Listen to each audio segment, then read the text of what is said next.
Hey, what's up everyone? It's Felix here again from FelixGPhoto and HeyDon'tShoot.com, and today I'm going to do a quick little review of this awesome powerhouse compact camera, the Sony RX100 VII. I'm doing this video, not just for all the channel subscribers, but specifically for a dear friend of mine, Brian, who just received his first RX100 VII. Brian is living the good life, the good retired life, and he normally shoots with a Sony A1 and a Sony A7R5, which I'm a bit envious of, and he's got all the G Master lenses for it, and he's doing some great photography with it. He's also doing a bit of hiking when he's out there shooting photos out in nature, and he doesn't always want to carry, like me, he doesn't always want to carry all that gear and that heavy weight.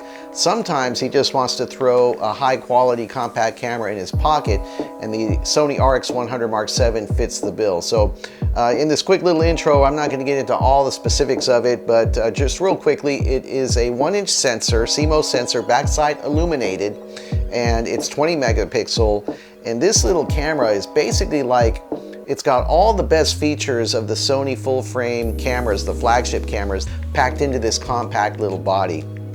It shoots 20 frames per second.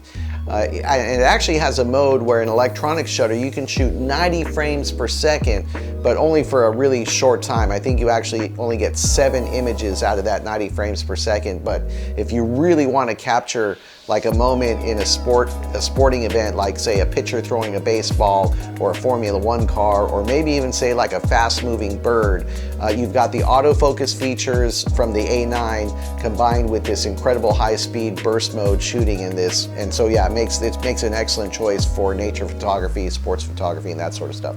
For myself, I'm mostly a street photographer, landscape photographer, candids, and that sort of thing. I'm not doing like professional portraits. So this is actually a great little compact pocket street photography camera. And I also love vlogging with it. I've used it a few times for vlogging. Features a really nice flip screen, not fully articulating, but it'll flip around for vlogging.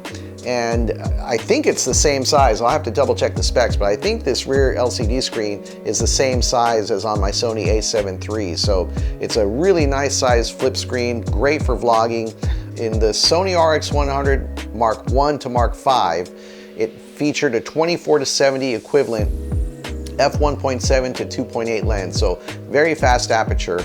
But they have sacrificed the maximum aperture size to give you a much wider focal range. This lens goes from 24 millimeters all the way to 200 millimeters, and I did use it to shoot a flag football game last week, and I'll share some of those sample images with you.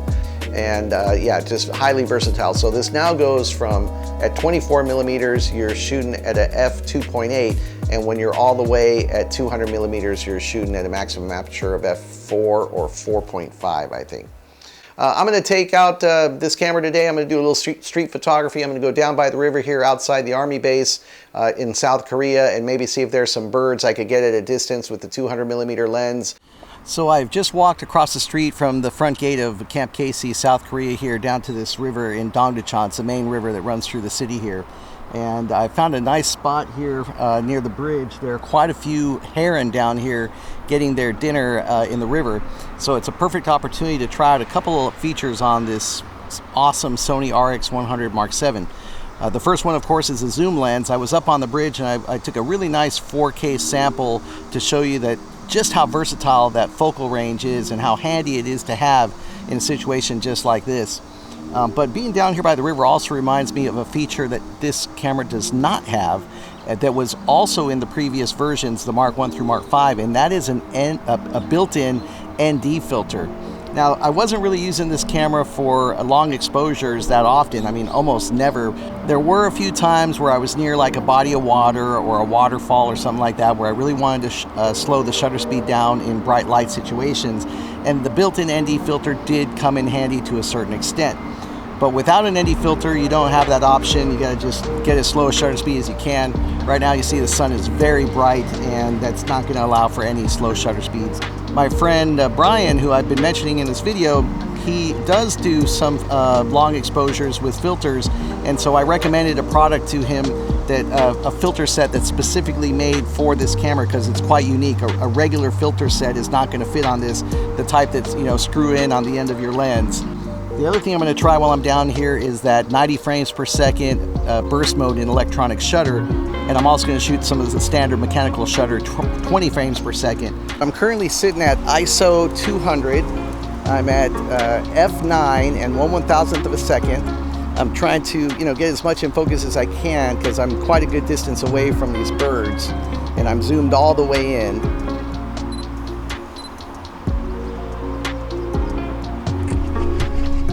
I'm going to try to stay in the shadow here. Hopefully it conceals me a little bit. Let's see if I can get it. That 90 frames per second burst mode is absolutely incredible.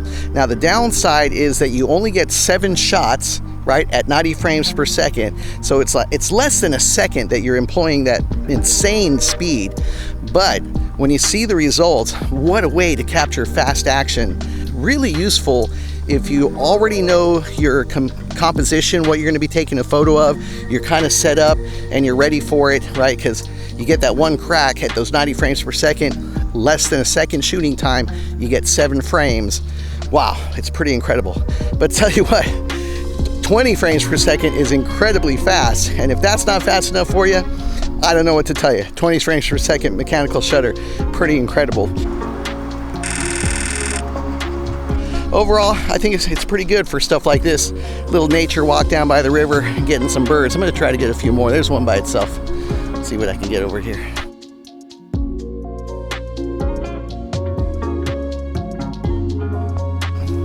Everybody's talking about the maximum aperture on this mighty little camera being at 2.8 to 4.5, which, it's a fair compromise given the focal range. But I haven't heard people talk too much about the minimum aperture, which is f11.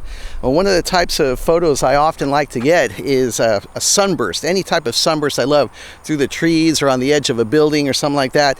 And typically you have to be at like f18, f16, 18, 20, f22 to get those bursts of sun rays. So I'm going to put this at f11, but there's a building here. I'm going to get the sun here on the edge of the building. Not the greatest composition, but just a test shot for you.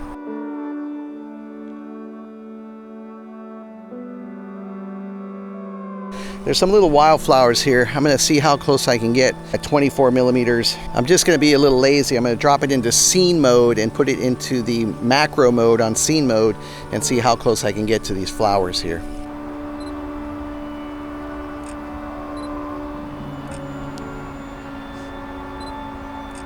Now let me zoom to 200 millimeters and see. Let's see how close we can get. Oh. It does not like. Oh, there we go. Oh, you got to be pretty far away.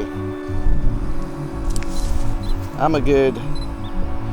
The camera's autofocusing finally way out. I'm about 2.5 feet, maybe even 3 feet away. But at 24 millimeters, pretty close focal distance, minimum focal distance for macro photography. Unlike the other RX100 series cameras, at least the Mark 1 through Mark 5, I never owned the Mark 6, so I don't know. But you used to have to hit the little button to pop up the electronic viewfinder, and then you had to pull out a piece, the eyepiece, for it to be able to, work and then, be in focus with your diopter, with your eye and whatnot. But I really like this one because it works exactly like the RX1R Mark II that I've got, and it's just a one button touch to open it and use the electronic viewfinder. You just hit this button on the side, up it pops, boom, turns the camera on, and it's ready to go. And it's a pretty nice electronic viewfinder. And when you're ready to turn the camera off, you just pop it down and the camera will turn off all by itself. I'm not going to bore you with this B-roll selfie video of me walking around. I don't like doing it that much anyways. I mean, it's just me taking the photos. So I'm going to enjoy a nice walk. I'm going to do some street photography, and as I show you the sample images and sample videos, then I'll be talking to you a little bit more about the specs, the features, what I like, what I don't like about this camera, as well as the additional grip, hand grip I put on here, which is another must-have. So I'm just going to walk around, go to the outdoor market, I think, do some nice street photography, and I'll come back with my closing comments. 3 words sum up the RX100 Mark VII: versatility, quality, and size. It's definitely a step above your cell phone camera, while still remaining discreet and unassuming. It's a perfect travel camera for when you would rather fill your luggage space with bathing suits and liquor bottles instead of camera gear. Take a look at the versatile focal range in these next two images from 24mm zoomed in to 200mm full frame equivalent. It also shines on the streets. The articulating rear LCD screen allows me to shoot it at waist level. Combined with the telephoto capabilities, it allows me to get photos without drawing too much attention.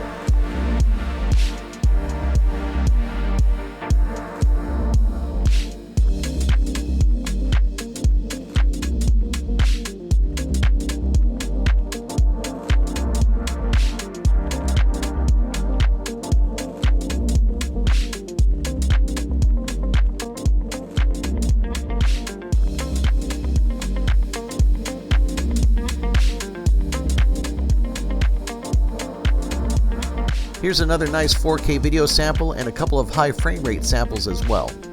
The high frame rate recording time will depend on the output quality that you select.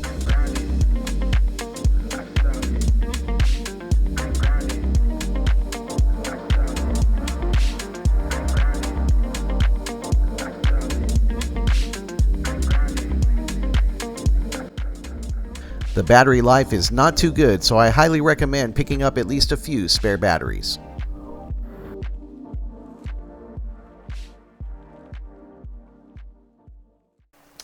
All right, so let's close out this video about this fantastic compact camera, the Sony RX100 VII. It is packed with features.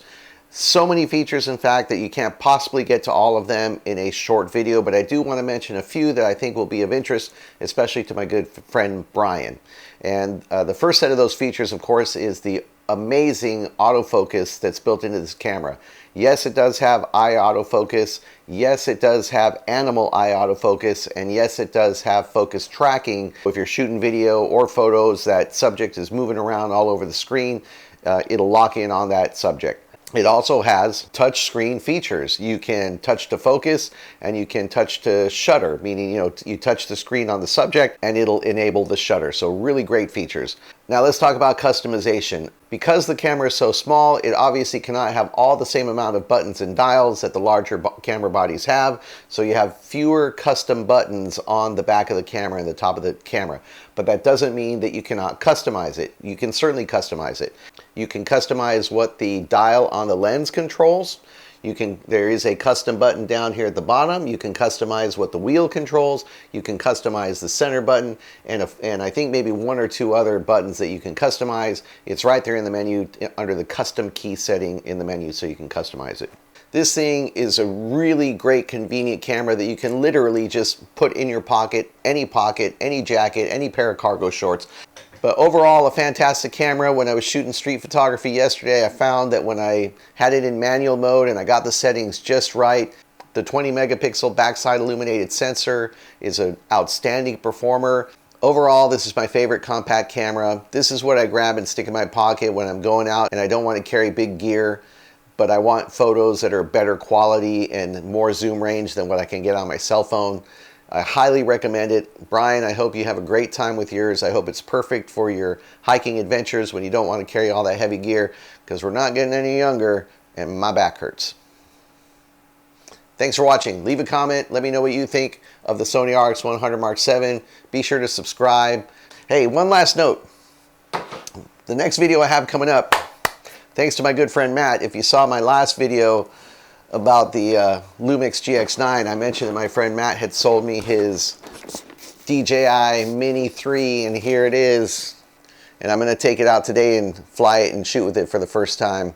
I guess I'll make a video about my first impressions. So stay tuned. Mini 3 Pro RC.